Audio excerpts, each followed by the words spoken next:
estamos hablando de temas fronterizos en algunos lugares del mundo, pero para que charle de esto, lo tenemos ahí en línea ya, justamente a Sebastián da Grossa Uquita, quien es nuestro analista, que todos los días miércoles tiene algunos de estos temas que tienen que ver justamente con las cuestiones de política internacional y conflictos internacionales. Varios. Así que le damos la bienvenida. ¿Cómo estás, Sebastián?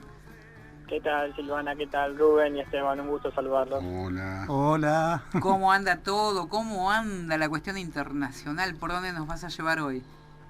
Y si te digo que bien, te estaría mintiendo. Bueno. Así que discretamente te voy a decir que está todo más complejo que antes. Oh, bueno, ¿por dónde vamos a andar? Bueno, hoy, digamos, si de recrudecimiento se trata, las fronteras no están exentas de esta cuestión y la realidad es que varias fronteras se encuentran hoy atravesando un periodo de agudizamiento de crisis. Por un lado nos situamos en una frontera que no está muy alejada de nosotros, que es la frontera colombo-venezolana, y por otro lado, más adelante vamos a hablar de la frontera entre Rusia y Ucrania.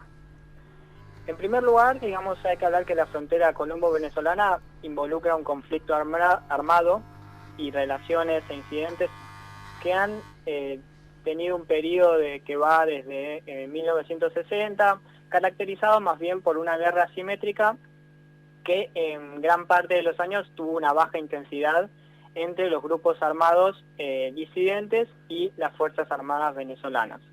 Lo cierto es que la frontera entre Colombia y Venezuela comprende una extensión aproximadamente de 2.200 kilómetros de frontera terrestre y que en estos últimos años y con la gestión de Maduro del lado venezolano ha situado más bien del lado colombiano cada vez más albergues, carpas y desplazados, y del lado venezolano se podría decir que hay cada vez más soldados, tanques y minas.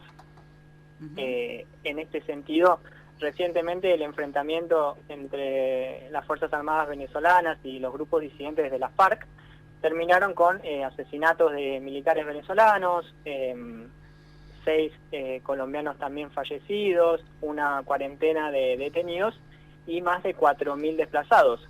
Esta cantidad de desplazados se suman a otras 3 millones de desplazados internos que durante los últimos años fueron teniendo lugar.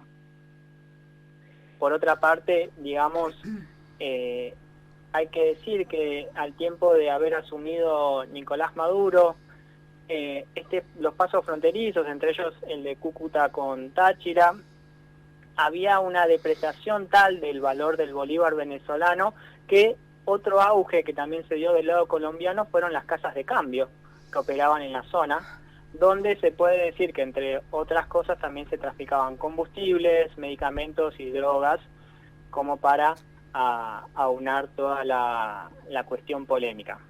Lo cierto es que en el 2010 el gobierno colombiano denunció ante la OEA la presencia activa de guerrilleros que activaban en Venezuela, y en ese caso la respuesta de Hugo Chávez fue llevar adelante la ruptura total de las relaciones, del cierre de fronteras, y incluso acá se dispara la movilización de militares hacia las ciudades limítrofes, lo cual suponía un tangible cuestionamiento de amenaza al conflicto armado.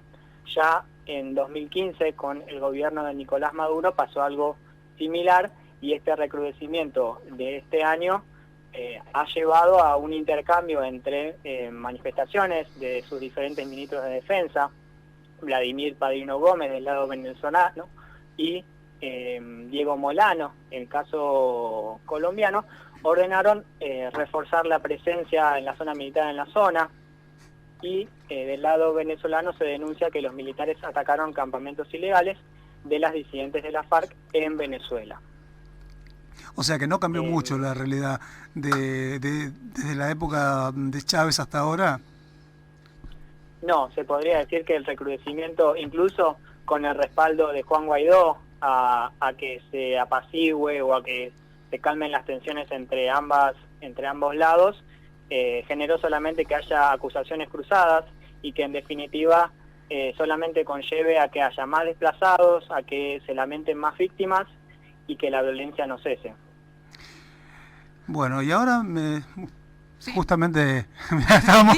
Diga, no se corte, no se corte. No, Vamos. esta es la realidad. Sí. Justamente también tenemos muchos compatriotas venezolanos viviendo en Argentina, muchísimos. Entonces también colombianos, así que por eso es una realidad que por ahí nos toca también de cerca, porque ¿quién no conoce a alguien que... Muchos en Capital trabajan, ¿no? Ya están trabajando. Sí, desde que se instalaron están trabajando. Sí. Rubro gastronómico, algunas estaciones de servicio. Y estudian también. Y estudian, sí.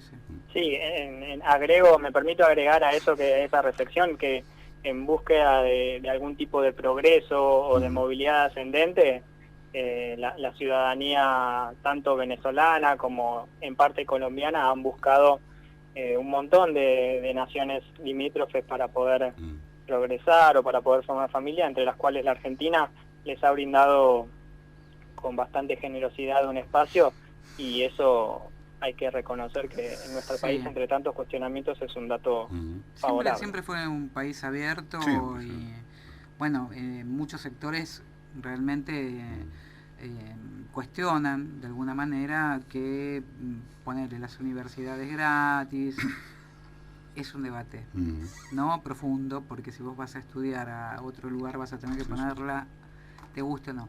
Seba, bueno, no me voy a meter en ese tema, si no se va a armar un quilombo. Para otro episodio. Sí, después lo vamos a charlar. Bueno, mes de Ramadán. Mes de Ramadán, sí. Exactamente. ¿Cómo lo está viviendo el mundo musulmán? ¿No? Hay países islámicos como por ejemplo Irán, pero bueno, ¿cómo se está viviendo en general? Bueno, hay que primero aclarar que es el segundo Ramadán que se da en contexto de pandemia. Sí. Y eso trae aparejado un montón de restricciones para los 1.800 millones de musulmanes que están alrededor del mundo y que celebran esta celebración para introducir. Es un periodo de ayuno que se alarga durante un mes entero, en el cual los y las creyentes no pueden comer ni beber desde la salida del sol hasta su puesta. Esto, digamos, que según la religión musulmana, y en parte en lo que yo me pude interiorizar, es un periodo que les permite purificar el cuerpo, acercarse al Dios Alá y compartir el tiempo con su comunidad.